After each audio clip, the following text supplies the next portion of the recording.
شپلا پیشاروجا کرد لسوریه بانگ لگروپک جه سیاستمدار و روشنبیر و هنرمندین سوریه یه نکرد کر و داخواست جوان کر که به هفره کار بکن لدیجی در بازبونا گروپین که ترکیه پشتوانیا واندکه جبو نافچه کردی لسوریه. ده بانگا شپلا پیشاروجا کرد لسوریه ده هاتیه ام به هفره کار بکن دا کو کاراسد دوباره نبه. ده داخیانی ده شپل ده بجه روداوین لنافچه کردی لباکور سوریه چه دبه هلا بویران زلال دکه و تکز دکه که ده کاراسد اکی مرووی رو بده. ده سری سویلان ده با آوه که گشتی و کردان با آوه که تایبتی ده بشکه. جبر که به وی آوه دوباره ایش و آزارین کرده ین دیروکی دوباره دبه. دولت ترکیه آمدکاری لشکری و لوجستی جبو داگیرکرنا نافچه کردی دکه. ده سالات وکالت آنگو پککی و بشوی سوریه پیاده بگوره به هزکی گریدای و براستخو یان جی بسروه. به وی آوائی جی تجربه خواه عفرین دوباره نافچه کردستان سوریه یندن بجهدکه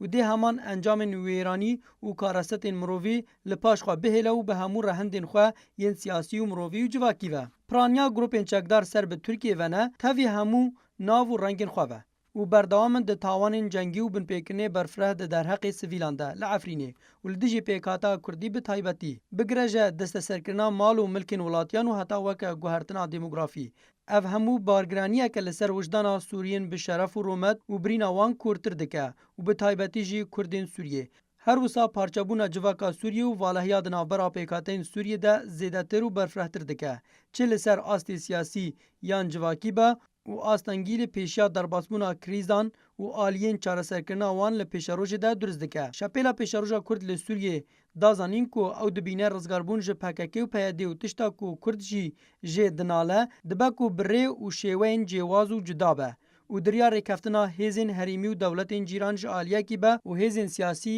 yên Çîn û hemû pêkhateyên civakî ku li herêmê de hene ji aliyekî din ve. Şapêlê got em wek Sûrî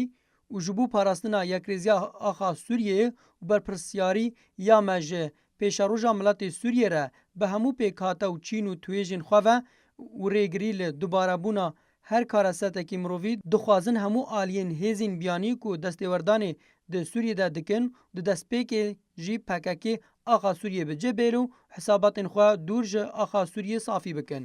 Her wisa şepîlê daxwaz ji Tirkiye kir ku aştiyê li her du aliyên sinûrî biparêze û em bi vê yekê bi hûrgilî çavdîrî dikin û hêviyê ne û daxwaza peywendiyên berdewam ji Tirkiye dikin û em bang li hemû Sûriyên bi romet û şerîf di hemû rêxistinên civaka sivîl û rêxistinên mafê mirovan yên Sûriyê û navdewletî û hemû dezgehên opozisyona Sûriyê li Tirkiye bi taybetî dikin da ku van bin pêkirina şermezar bike û nehêle karasata mirovî ya ku dê berova jî bandora xwe li ser civaka Sûriyê bike rû bide û li ser vê banga me imza bikin. Destpêşxerî û banga şepêla pêşeroja Kurd li Sûriyê dih roja pênşemê bilav bûya û 41 kesatî û part û rêxistinê sivîl û mirovî û siyasetmedar yên Sûriyê imza kirîne.